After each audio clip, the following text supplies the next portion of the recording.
Right, so you're looking to get the lowdown on some new music, maybe get up to speed quickly.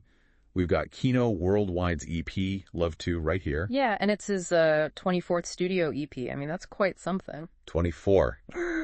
That really signals, a long journey in music. Yeah. This one came out originally in 2021. Right, 2021. And it's easily findable now on all the digital music spots. So today we're going to try and dig into what makes Love 2 really stand out. What's the essence of it? Exactly. Cut through, find out what's noteworthy.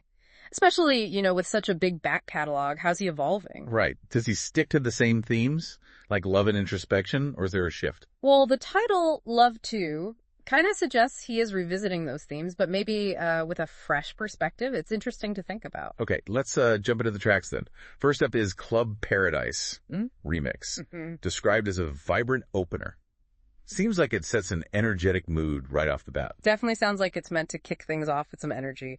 But the producer thing is a bit weird. Yeah, I noticed that. For this track, and actually all of them, it just says unknown artist. That is unusual. You don't see that very often. Makes you wonder about the story behind that. Totally. But okay, even with the producer being unknown, Club Paradise Remix is supposed to have this upbeat electronic feel. Yeah, setting a specific kind of sonic tone, even without crediting who exactly crafted that sound. It kind of suggests Keeno has a strong overall vision for it. Interesting point. Okay, next track. It Always Gets Better. Right. This one's positioned more like a hopeful anthem, talking about resilience. So shifting the mood a bit.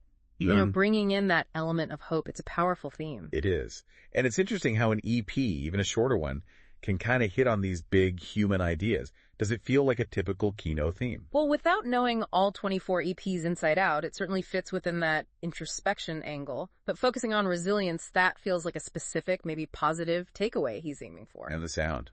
The notes mention a melodic vocal, maybe some acoustic elements. Yeah, sounds like it could contribute to that, that more hopeful, maybe uplifting feeling compared to the opener. Okay, track 3 is Love How You Lie to Me. Ooh, that title grabs you. Right. It definitely hints at, more complicated stuff in relationships. Poignant lyrics, compelling melody is what they say. Yeah, that suggests diving deeper. It's not just simple love songs, perhaps, exploring the trickier sides, the complexities. Like the lies part. Yeah. It suggests he's not afraid to look at maybe the darker or more difficult parts of connection. Exactly. Adds a layer, doesn't it? Makes the theme of love feel less one-dimensional. For sure. And then the EP closes with Reminiscence, described as a reflective conclusion, encourages nostalgia. So it sounds like it brings things down a bit at the end. Yeah, it seems like a deliberate journey. You start energetic, hit some hope, some complexity, and then end on this, thoughtful note. Like an emotional arc across just 4 tracks. Precisely. Reminiscence feels designed to leave you thinking, maybe looking back a little. And it's not just the music that's part of the package, right? There's other stuff. Like what? Well, for fans who really connect, there's Keeno Worldwide merchandise you can get online. They ship internationally, too. Oh, right. That's pretty standard these days, but important for fans. A way to, show support and connect more tangibly. And there's also a weekly newsletter he does, with exclusive content, apparently. Oh, yeah. Newsletters are great for that. Gives you a more direct line, maybe some behind-the-scenes stuff you wouldn't get otherwise. Good for staying plugged in. Keeps people engaged.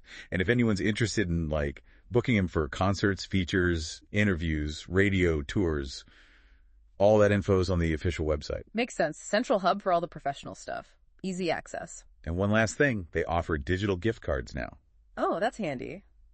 Easy way to share the music if you think a friend might like it. Yeah, exactly. So, taking all that together, the music, the merch, the newsletter, it feels like Love 2 isn't just, 4 songs thrown together. No, it sounds more like a carefully curated experience. That's a good way to put it. Right, from the track order creating that arc to all the ways fans can connect beyond just listening.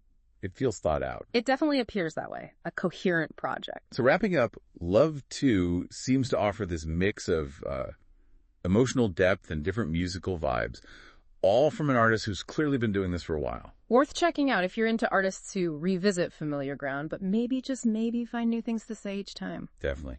Okay, so that leaves us with a final thought for everyone listening. Yeah, thinking about Keeno Worldwide's long career, all those EPs, and how we keep coming back to themes like love and looking inward. What parts of an artist's long journey, their evolution within those familiar themes, do you actually find the most compelling? Something to chew on.